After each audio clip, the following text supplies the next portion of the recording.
À Pont-sur-Seine, depuis son installation en 1997 en tant qu'agriculteur, Christophe Gonnet se définit comme un paysan bio, un métier et une garantie pour le consommateur qu'il définit avec simplicité. Pour l'agriculteur, c'est une manière de cultiver sans la chimie de synthèse. C'est une façon de cultiver qui est contrôlée, 1 à 2 fois par an, hein, au niveau comptabilité, au niveau des stocks, au niveau des... Ils vont faire des analyses de végétaux, des analyses de terre pour voir s'il y a bien, s'il n'y a pas de résidus lorsque l'on cultive, hein. La garantie de ne pas avoir de pesticides dans les aliments, hein. C'est identifiable par un logo européen et national. Quand Christophe Gonnet s'est installé, il ne connaissait rien à l'agriculture biologique. Aujourd'hui, il ne regrette pas son choix. Plus besoin de pulvérisateur, plus besoin d'achat de pesticides. On a une indépendance qui est beaucoup plus importante en bio. Une indépendance qui a un prix. Au sein de l'association ABBA, ils sont une cinquantaine d'Aubois à partager leur expérience. L'agriculture biologique, on se retrouve souvent seul, hein.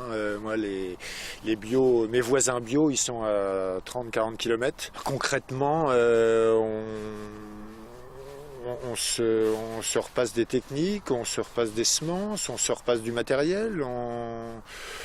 Voilà, le fait de ne pas être seul, ça rassure, hein. Rassurant également, la Chambre d'agriculture met à disposition un conseiller à temps plein, spécialiste du bio. Celui-ci les accompagne à chaque étape. Le conseil pendant la phase de conversion, c'est-à-dire qu'on est face à des agriculteurs conventionnels qui souhaitent se convertir.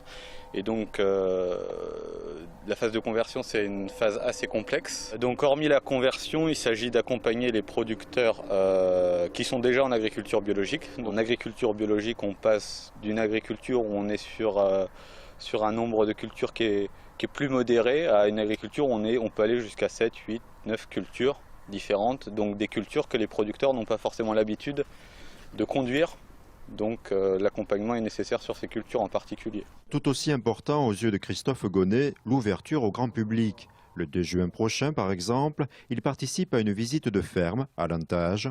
Éleveurs, agriculteurs, vignerons bio du département seront présents afin de s'interroger avec les visiteurs sur la manière de se nourrir.